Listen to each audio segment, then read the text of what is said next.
Welcome to the Long Haul Fitness Podcast. My name is Nick Bagley. I'm your host, and today I got my boy Nick Ridpath on. So I'll let him give a little spiel about who he is, and then we'll get into our topic today. What's up, man?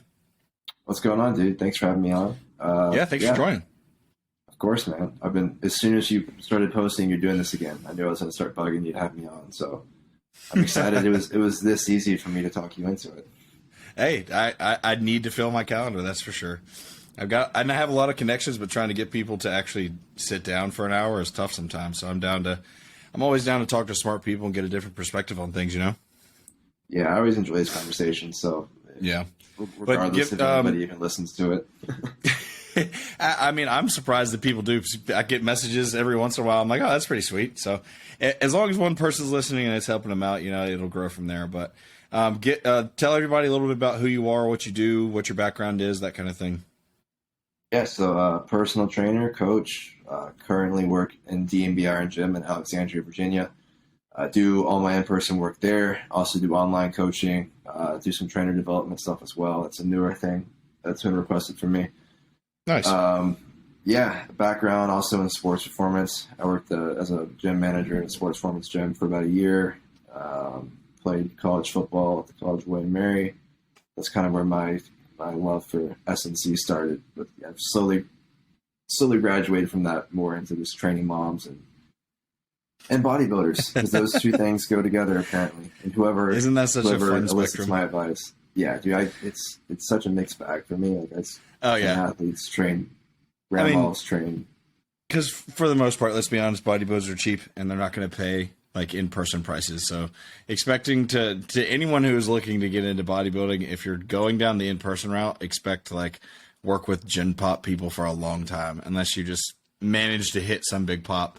But don't expect to have like all the big name bodybuilders trying to train with you in person, especially not right away. But it gets this weird mix of like, you got your gen pop people and then your bodybuilders.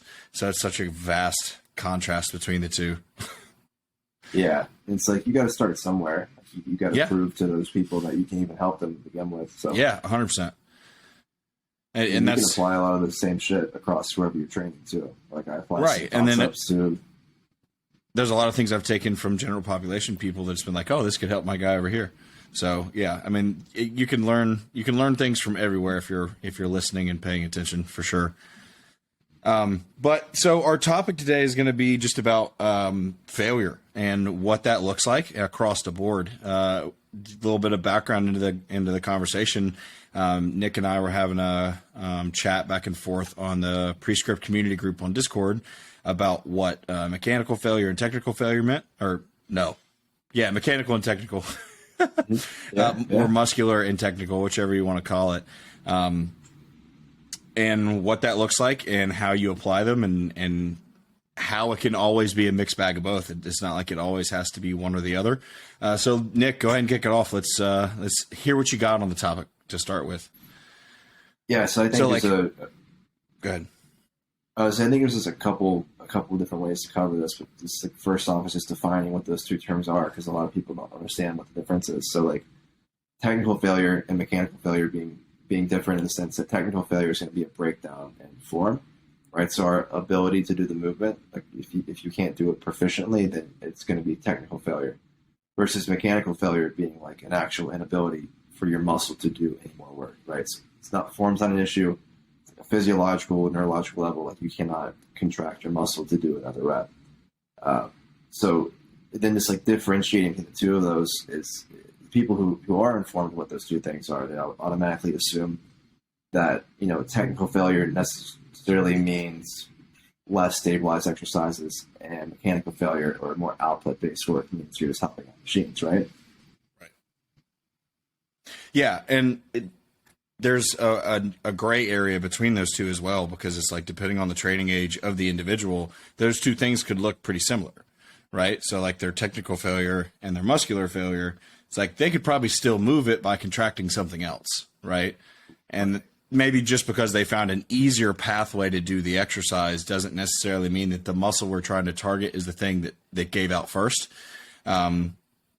So, I mean, that definitely shifts more towards technical failure and like getting out of the parameters of the movement itself and what we're looking for. But it could kind of be a mixed bag of both depending on what the training age is there. But for the most part, when I'm doing programming for clients, it does kind of fall in that spectrum of machine-based stuff will be more mechanical failure, so we can take those a little bit further because they are more externally stabilized, and it doesn't take as much skill. You just push the sled or whatever, push the machine, and then the things that are more free weight tend to be where I start to add in the stability exercises or whatever exercise it is that's just more internally stabilized to create a different stimulus. Those tend to break down more in the technique before we hit full muscular failure.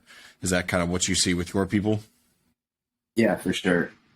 And then I think just diving into that a little deeper is like the preconceived notion that like because it is a machine, I will be hitting mechanical failure first, right? Like there's plenty of people, and not even people who are just untrained, but people who are trained but haven't trained, correctly for ever in their life or not for a long period.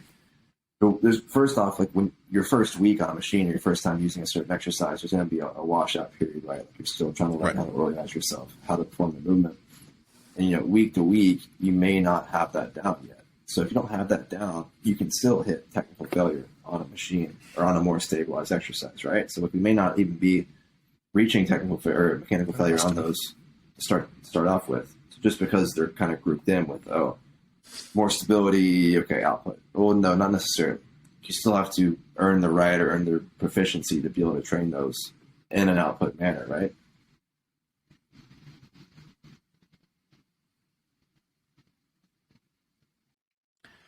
All right, little technical glitch there. But so you were talking about mechanical failure, technical failure, so the differentiations there and why just because it's externally stabilized doesn't necessarily mean that it's all muscular failure. Right. So if form isn't proficient, right? If we're breaking down a form as we hit those harder reps, which is what happens with a lot of people, then we're not going to be getting mechanical failure, right? We're going to be getting technical failure still. Right. And in the same regards, on the flip side, if we look at like exercises that are labeled as more technical or skill work, right? Like dumbbell presses, barbell work, barbell squats, those are always typically labeled as skill exercises.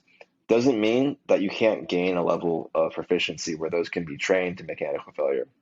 Now, obviously within those, you have to weigh, the upsides and the downsides of training, more absolutely loaded exercises to failure. But still, like that's part of the reason, or I'll let you even touch on this, like why is it a good reason for bodybuilders to train those exercises, right? Like I see you doing dumbbell RDLs, I see you doing dumbbell presses, I see a lot of guys doing barbell back squats. If the idea is, bodybuilders only need to train output, they can train on only machines. Like, why is that kind of a short-sighted view on things? Well, I mean, it's something that me and Killian talked about the other week when we did this, where it's like there's so much emphasis on output over everything that people start to not realize that we need stability, that the body needs to be able to orient itself and keep joints together. So depending on like what exercise it is you're putting in that requires you to internally stabilize more, it could be a way for us to make our progression for runway longer, right? So like if we're outputting all the time and the only focus is output, those smaller muscles start to fall behind, the tendons and things can't keep up, and then that's when the wheels start to fall off, right? So we know the idea with a hypertrophy bodybuilding program, right? We want to be able to take these movements and run them for as long as possible. So like we've got the skill down perfect. So now we can nail the execution and the output, whatever you're considering output for that set or that exercise, and you can take it for a longer period of time. So if we use things that are more skill based, that require more stability of the athlete themselves versus just relying on a machine to Jesus take the wheel, and let our bodies internally stabilize versus externally stabilize, our progression becomes a lot longer. So I've just noticed a big carryover to like paying attention to the small details and how the body functions gives us the better opportunity to be able to push the threshold on the things that we are outputting on. So it's like you take a little bit away from the output by working on the things that are stability based, that are a little bit more technical and require more skill, and use them to make a more solid foundation to build on.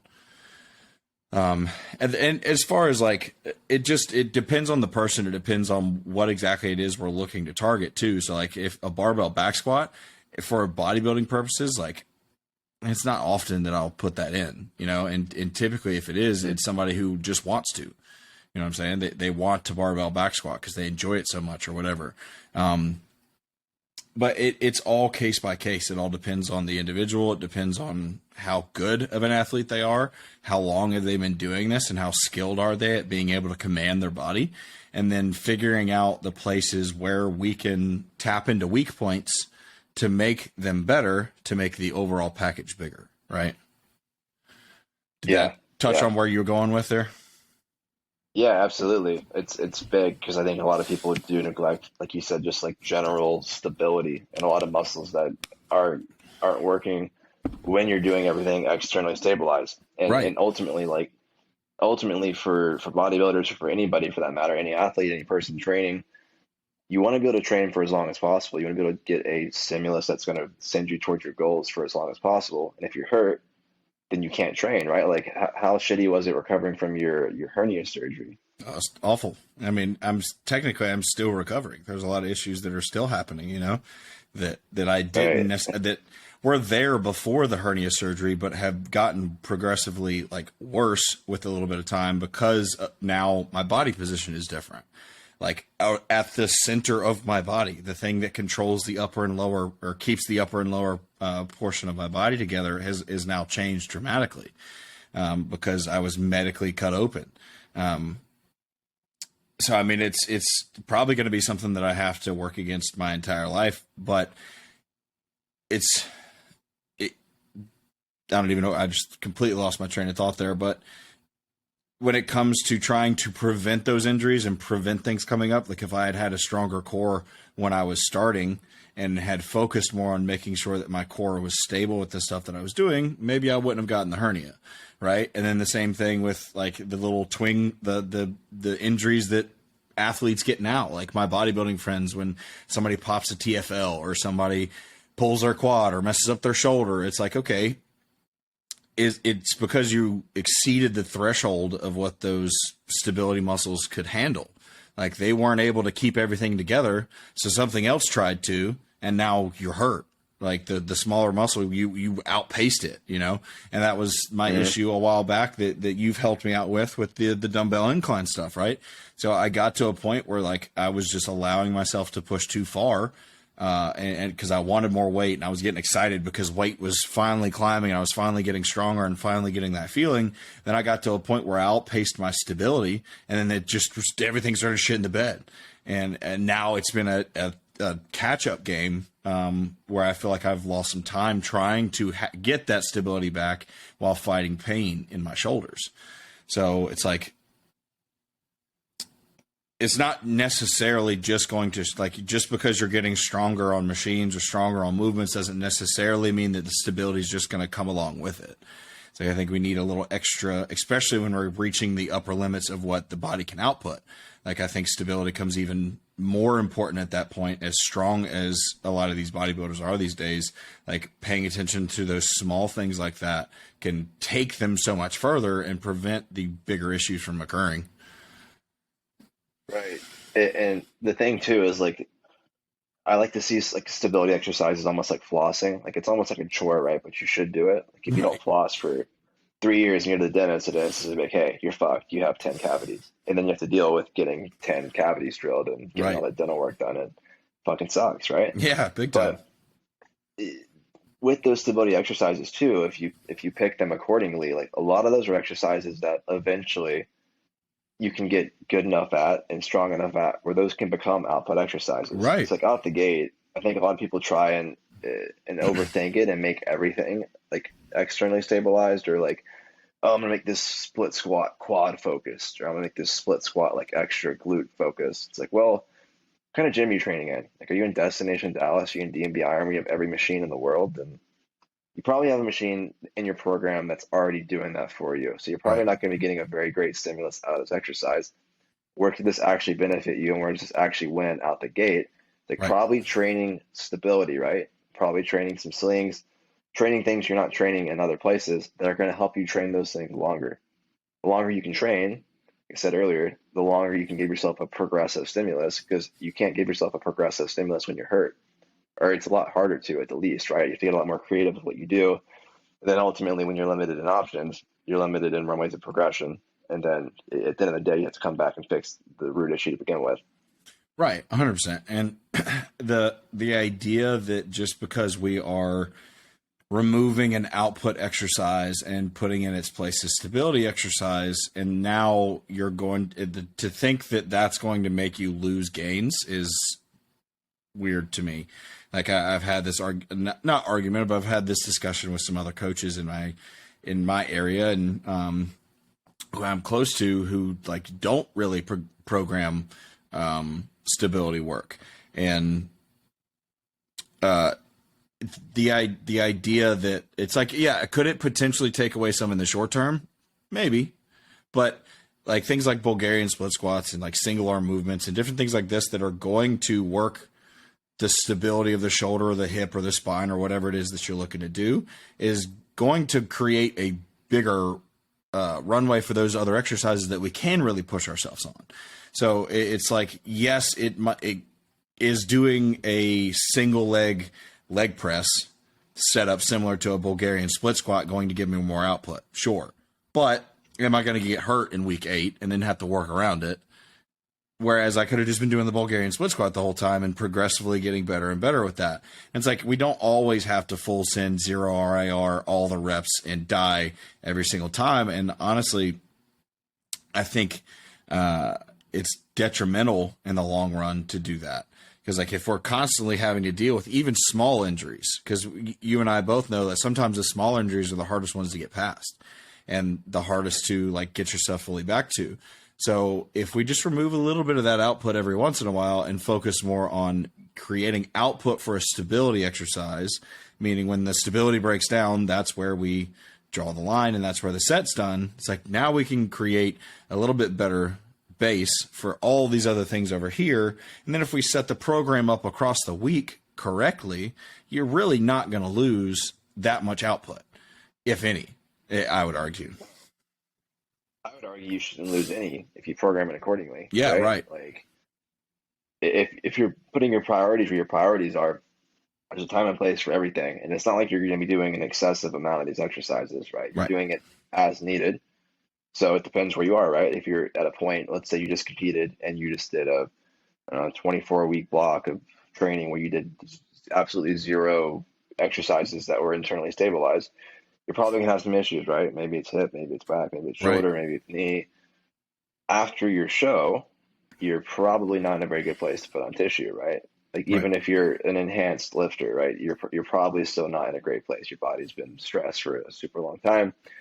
That's a good time to double down. We're like, okay, maybe output, it's still in the program, but maybe it's on the back burner. We put the more stability driven exercises towards the front. Right. As we get further down the road and get to a point where we can start to scale output better, maybe we just use like a sliding scale, right? Or like we do less stability work and we do more output work. It's still there. Right.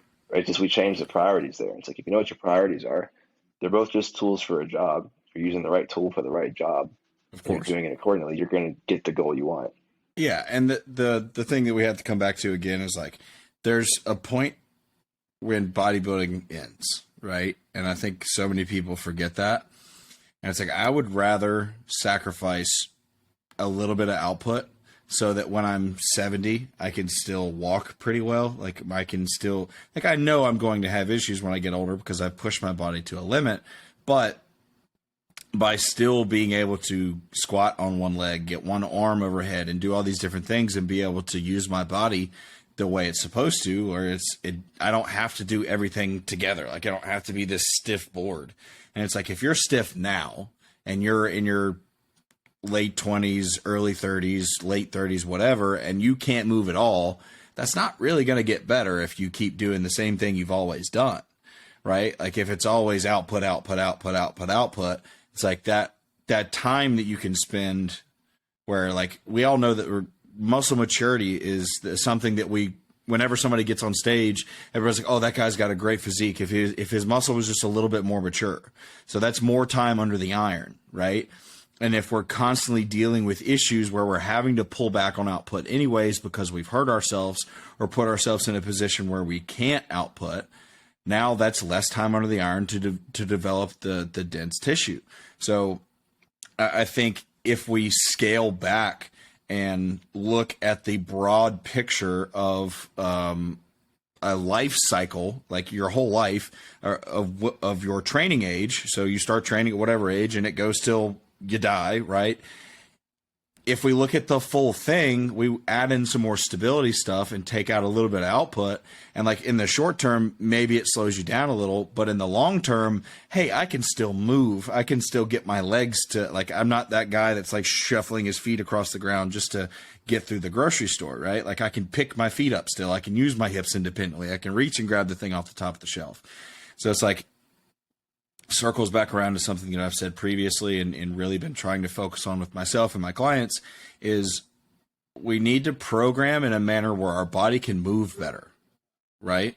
If I can get a bodybuilder to use an exercise that not only makes their body get in a better position to where they can externally rotate their shoulder or put their hip in a certain position or whatever, while also building tissue, not only focused on tissue, when they get on stage to present it, they can now get in that position better and command the way the muscle looks better, right? Versus, again, being this locked up person that can't move around and it's hard for them to get their arms up. And like you see so much tension in the bodybuilding space. And like, if we just use movements that exposed us to the different ranges of motion and we actually treated them with respect versus just like making everything super locked down all the time, we could probably open up some mobility so that I don't necessarily need 5 pounds of tissue. Maybe I get away with 2 pounds of tissue and I present it better. Mm. I would even go as far to argue is like focusing on tissue is also focusing on stability because you're playing the longer game, right? Like if you do 30% less output work in favor of skill, but that buys you an extra 12 weeks in a training year because you can actually train for the entire year, like that's going to add up year to year, right? Right. Don't actually do the math on that because I just pulled that out of my ass. But like if you can keep stacking bricks and you don't have to stop, you don't have to put your training on the back burner because you're hurt. That is ultimately a focus on tissue, right? 100%. Like moving well is going to keep you outputting for the long run. Right, for sure. And the more we can expose ourselves to those range of motion that we need, the more we can create better moving, right? The more we can get the body to be like, hey, I'm supposed to be able to do this. I'm supposed to be able to externally rotate my shoulder. I'm supposed to be able to put my leg behind my body and like these different things there, right? So it's just a slight shift away from output over everything and adding in just a little bit of stability. Like take out one output movement because the biggest thing that I think people forget is like, even if we're only doing 4 or 5 exercises, by the time I get to exercise maybe 3, definitely 4, and 100% 5, I'm fatigued. If I've fully put myself into that session the way that I know I need to, like coming back to training age right quick, it's like I've been doing this for a while. So me staying, like I have to get close to, like very close to failure on a regular basis to still get the same stimulus, whereas a beginner could get away with a lot more, right? So if that's the case, and I'm flirting with that threshold more often, by the time I get to the end of my session, my ability to still do that is going to be extremely diminished.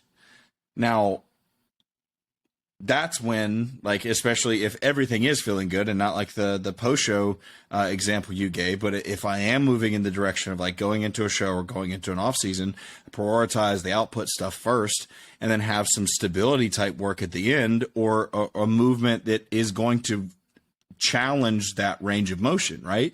So like if the idea is like I trained back that day and I want to put in a movement that's not necessarily going to be output and something that challenges my body position, I could do a straight arm pull down, right? Because then I can work on opening up my shoulders overhead and getting further and further overhead.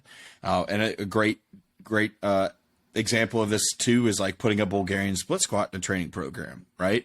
So if I'm doing a leg based day, like probably not going to put that first unless there's a specific reason.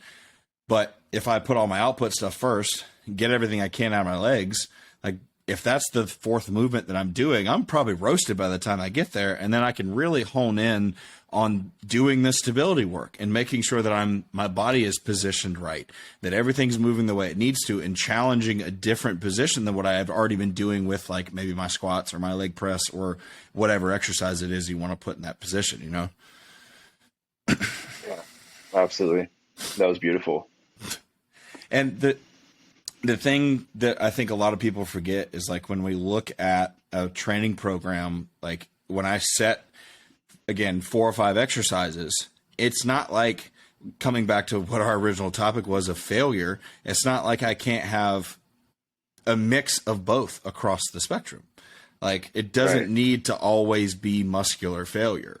And I would argue it shouldn't always be muscular failure, right? Because then again, you're going to come to a point where you're going in the gym and you're hurting, like everything hurts. And no matter how much you try to do recovery interventions in between sessions, it's like, damn, my knees are killing me. It's like, okay, let's circle back a little bit, readjust programming here so that instead of only outputting for 6 weeks before the wheels fall off, and then having to do a deload and start all over, we go 10, 12, 16, 20 weeks on the same exercises, milking everything we can out of it before it's like, all right, cool, let's rein it back a little bit, pull this down, and then roll it again.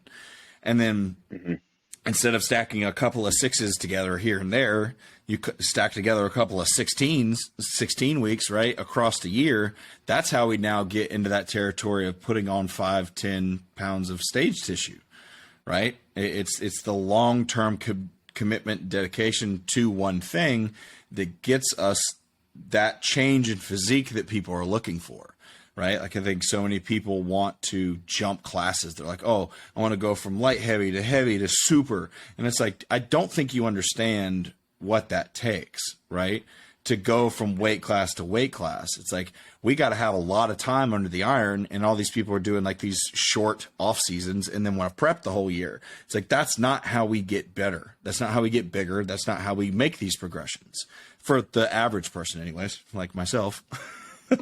Yeah, no, I mean, like it depends on the person as well too. Like I deal with a lot of guys who do natural bodybuilding, and for them, it's like it's going to be super long off seasons. So like a lot of guys that I work with now, in the past, they took super short off seasons, and it's like from year to year, they look the exact same. Yeah, because they didn't have any substantial time to put on tissue, right? right. It's like they went from post show, they had to spend 12 weeks fixing their hormones, but then after that they train for another like 12 weeks where they start their 24-week cut. Like it's ridiculous. So like for a lot of the guys that I have, like their off seasons right now are like 100 weeks. Like it's crazy. Holy shit. Like I have like a weeks out column in their spreadsheets, and it says, one of them says like 104 weeks. Wow. So they've already committed, like they've realized this, like, okay, I know like I'm going to compete again 2 years from now. Sure. So it's going to take me 2 years to get to where I want to be competitive. Right. Like that's a realistic outlook, but that's doing what you just said, right? That's stacking 6 teams together for like, 6, 7, 8 cycles of that until they're ready to go back on stage and they feel confident to be competitive.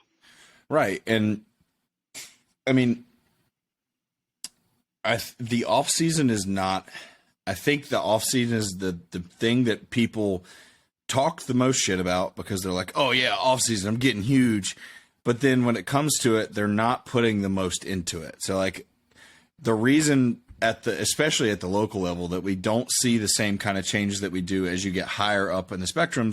So once you get like at a higher level national competitor or a low level pro or high level pro, you can see these guys making drastic changes every year because they're taking the same approach that they do in prep to their off season, and they're really pushing right? They're pushing themselves in the off season the same way they would in prep, where it becomes almost the same but opposite, right?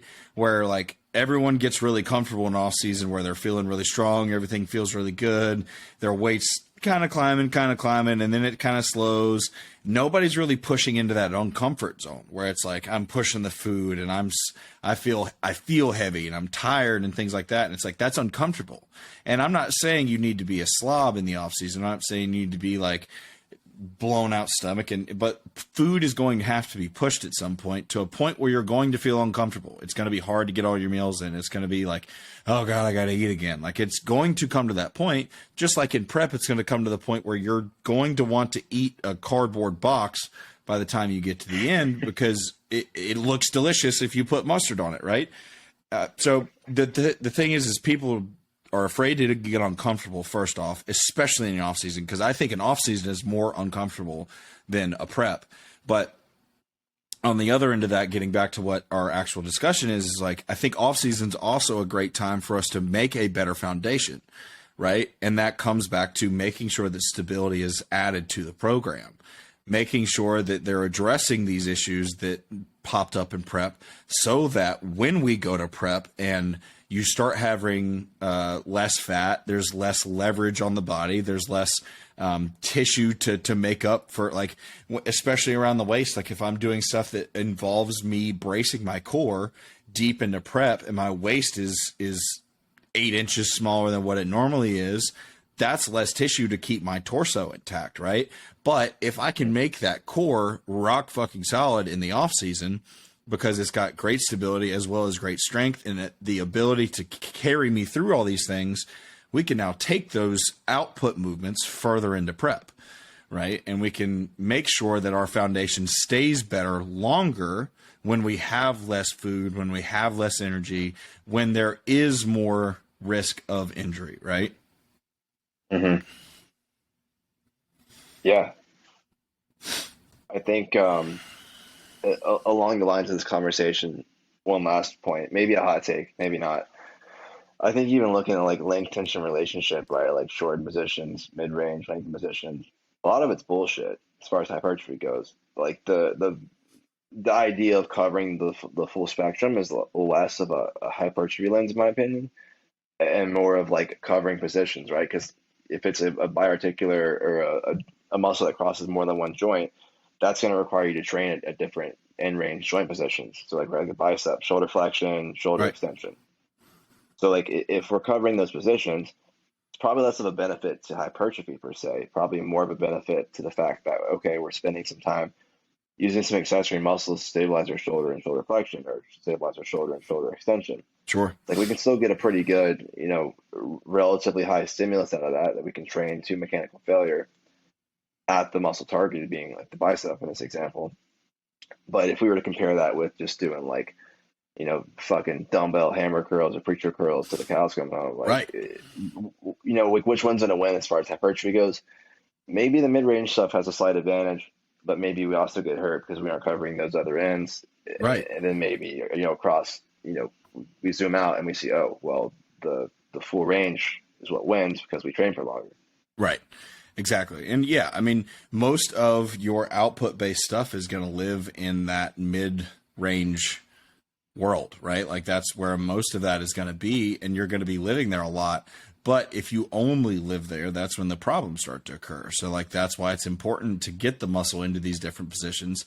And the benefit on the other side of it is that there's potential for more muscle to be built there, because it is a mechanically disadvantaged position for the muscle to be in, right? But it's like, I wouldn't do an entire program where I'm only targeting the shortened end of my bicep or the shortened hamstring, right? It's like, I have to make sure that everything gets hit across the spectrum.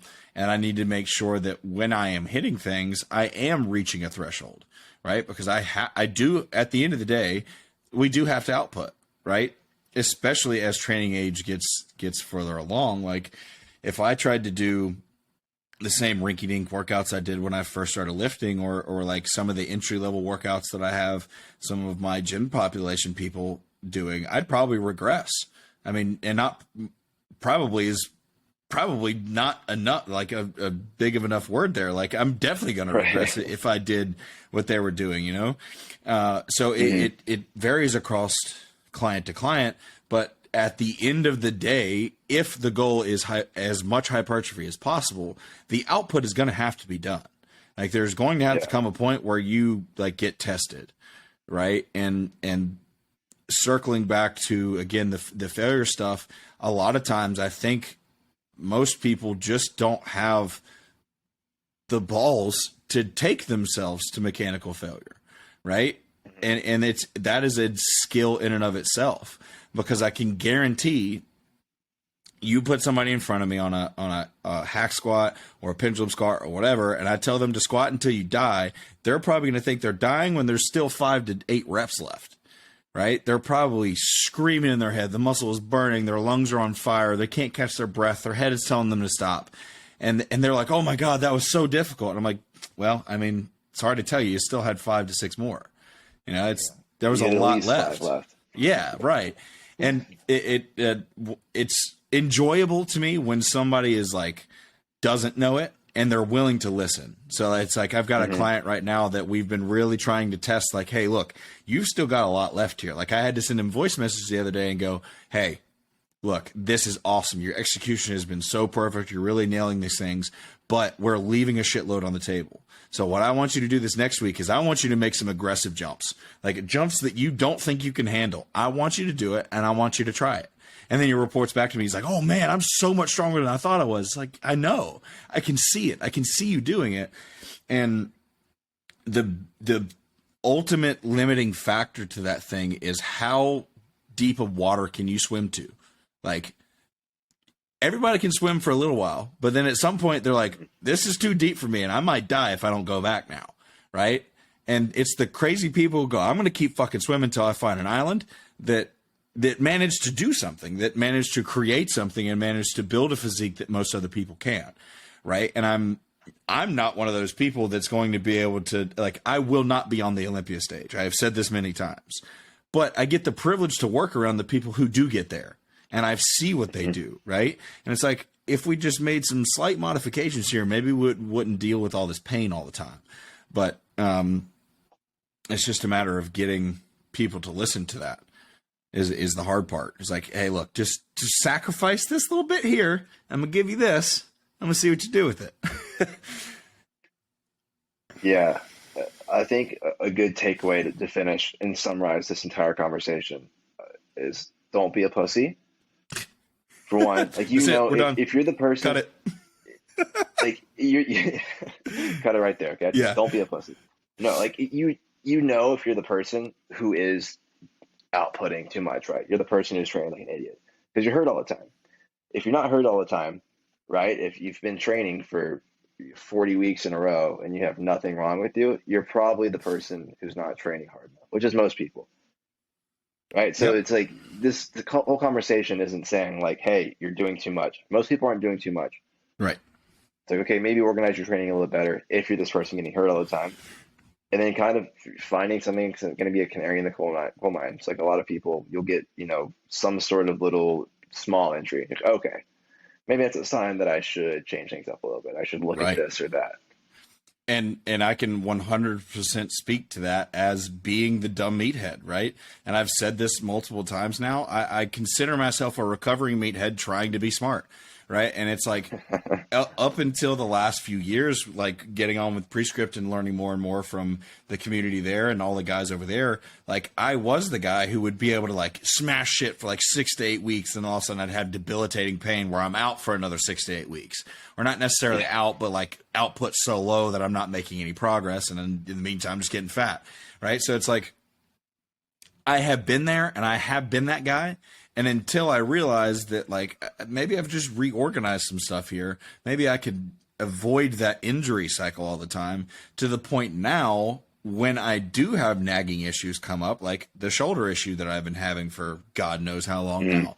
And it's like, I've still been training, I've still been outputting, but it's been limited because of this, but I know how to work around it. And I saw the signs coming before it got terrible, right? So it's like, okay, we had one really bad session, some shit hurt pretty rough. It's time to make some adjustments and not be the dumb meathead, right? So learning to work with your body and take the clues that it's giving you is the biggest thing. And at the same, for most people, like you said, they aren't pushing enough. So they aren't taking themselves to the limit. But for people like myself, it's like, sometimes that "don't be a pussy" is the worst thing you could tell us, right? Because it's like, you tell me that, I'm going to go put my fucking head through the wall and be like, hey, who's a pussy now, right? But it's a spectrum in the of next room. Yeah, it's a spectrum of being a pussy, right? So it's like you gotta figure out, like, do I need to calm that down and actually relax a little bit, or do I need to test myself and see what I'm really made of here, what I'm capable of? But any other closing thoughts there?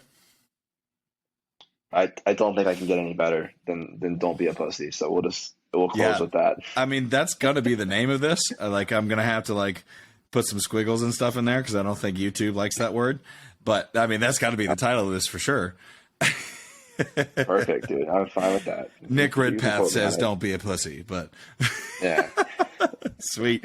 All right, man. Well, I appreciate you coming on, man. It's a good conversation. We'll have to come up with some more stuff here soon. Yeah, man, for sure. I'm always down. I appreciate you having me on. It's a lot of fun. Yeah, of course, buddy. Take it easy, man.